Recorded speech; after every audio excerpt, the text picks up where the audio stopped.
But I'll tell you, Scoob, I wish I had a ham sandwich. That was a little better. Anyways, I had to give my try. I had to give it a try there. So, Tom, let's talk about what's going on this summer, right? We got the imports ripple coming across the ocean.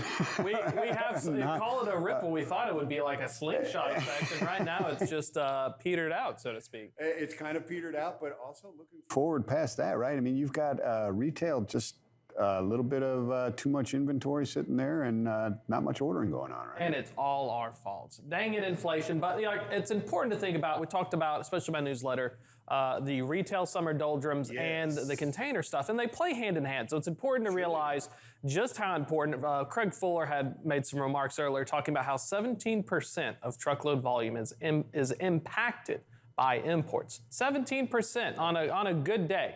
So when we're talking about movements of goods and predictions in terms of freight volumes, like especially the ports of LA, as well as our other locations on the eastern seaboard, understanding what's coming along the pipeline 6 to 8 weeks in advance, looking at the bookings, look at the container amounts, is going to teach you a lot about how's this going to translate into outbound load tenders.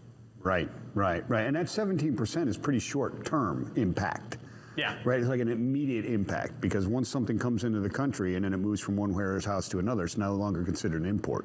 Correct. But the imports today directly dictate that. So I would say it's even higher than 17%. Definitely, because it gets shifted around. You know, it comes in off of the stacks. The stacks go to the warehouse. You remember Nicolas Cage in Lord of War where they showed the life of a bullet? Well, I'd love to do that with the life of a can of beans. Because, yeah, absolutely. You know, we could show literally every single part of the supply chain, whether it's coming in, it's getting shipped overseas, it's on the stack, it's off the stack, it's in a warehouse.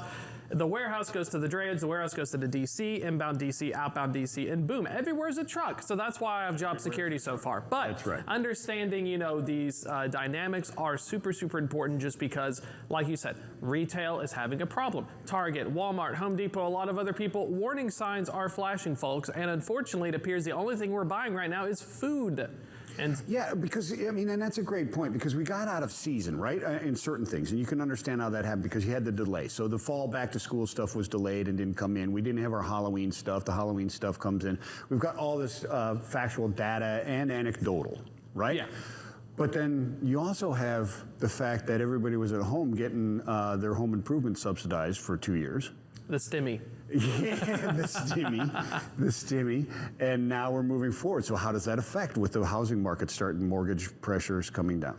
Well, I think that's interesting because, you know, Craig Fuller talks about a trucking bloodbath. And now the Wall Street Journal, please accept my LinkedIn requests, talked about the retail bloodbath. And so, you know, we're talking about bloodbaths here. We were a little bit earlier to the show, but it's important to understand that when retail is struggling in a customer mix, especially for truckload carriers, these large customers like your Targets and your Walmarts are huge impacts. You know, they are, in terms of volume, thousands upon thousands of loads. They have their own internal private fleets in addition to working with truckload carriers. It's almost like an instance where if they sneeze or a cough, it could impact and send ripples across the greater supply chain. Because absolutely it does. You know, you think about Walmart, you have general merchandise inbound, you have DC outbound, you have warehouse to warehouse transfers. Target has the same way, but Target also has their grocery distribution center similar to Walmart. You know, there's all these different parts. So if one part of the retail inventory gets backed up, this is going to impact DC warehouse operations. You're going to have higher dwell times, and this can monetarily impact trucking bottom line through operational inefficiencies. Absolutely, and when you're looking at these things, you talk about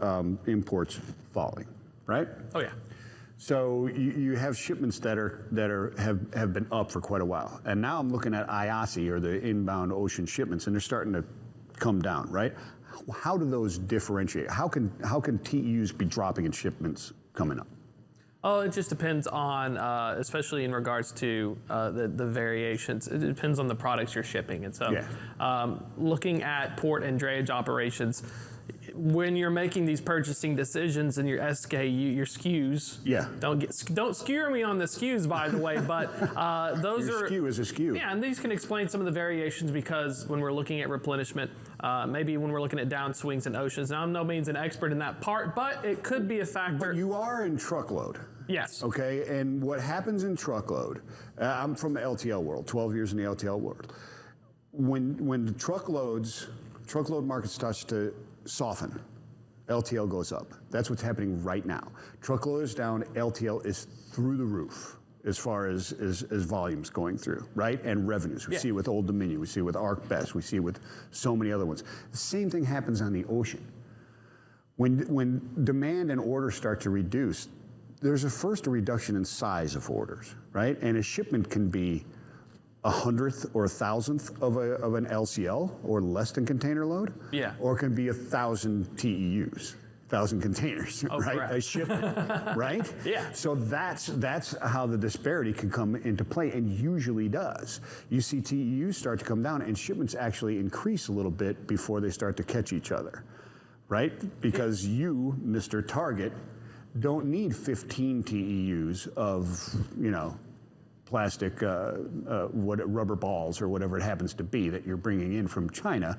You only need 2, or you need 15 shipments, but they're all much smaller, right? And that'll be interesting to see, as well as you talked about the alliance of the ship makers. We have these 20,000, these 24,000 TEU equivalent, mega ships. When they're doing smaller bookings and they maybe need 15,000 or 12,000, then are we going to see other ports start opening up, and are we going to see other movements within the greater supply chain, that maybe it's coming to Savannah, maybe it's coming to Baltimore or Norfolk if there are any delays? And so I think that's a great point, talking about similar to LTL space. We would normally also see a migration to intermodal, but their service levels are so bad that, like Thomas the Tank Engine, they're missing half their cast. They don't have enough people to actually CXX, Norfolk Southern and stuff. The executives are talking about how it takes months to train the conductors. And so, Thomas the Tank Engine season 3 may be delayed a little bit, but at the same time, we're not seeing that notable shift yet. And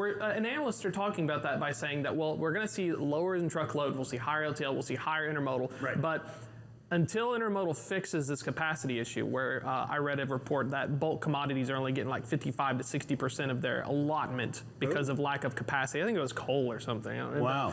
Watch out for your coal stove folks out there. Watch out. Maybe a little bumpy ride. But, looking into that, until that part of the supply chain is, ironed out, so to speak, from these previous disruptions, truckload will still have a little bit of a halo effect before we start to see even more movement into other modes of transportation. I got you. So really, rail or intermodal, it's the disparity in cost. There's still a cost savings going to, right? At least on the contract side, there most definitely. Oh, completely. And you think about it, we're talking about these higher inventories, there's less pressure for service expectations. Well, there's no urgency. The urgency's gone. And that's why you see a lot of the rejections stop, right? If you look in Sonar and look at the tender lead time, the time between tender of the load and the actual pickup date is lengthening.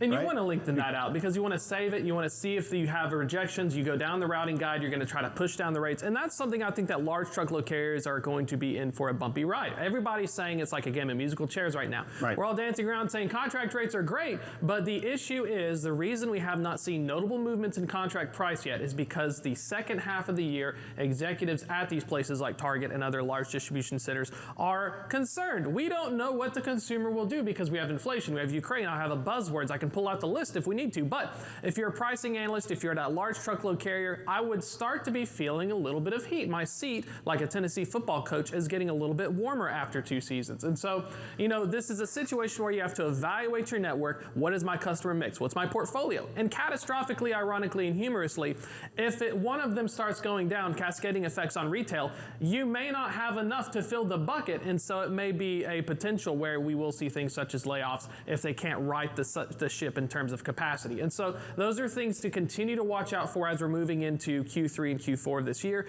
just because there are, as soon as one customer starts notably pushing down these rates, we may see a bunch of others jump in on the party to the detriment of the carrier. Yeah, absolutely. So, hey, excellent stuff, Thomas. Thank you so much. Catch all of his stuff on freightwaves.com and the Loaded and Rolling, my friend. When does that air? Next week, Tuesday. Next week, Tuesday. They're going to see it. Hey, we're going to go to a quick break and we'll be right back.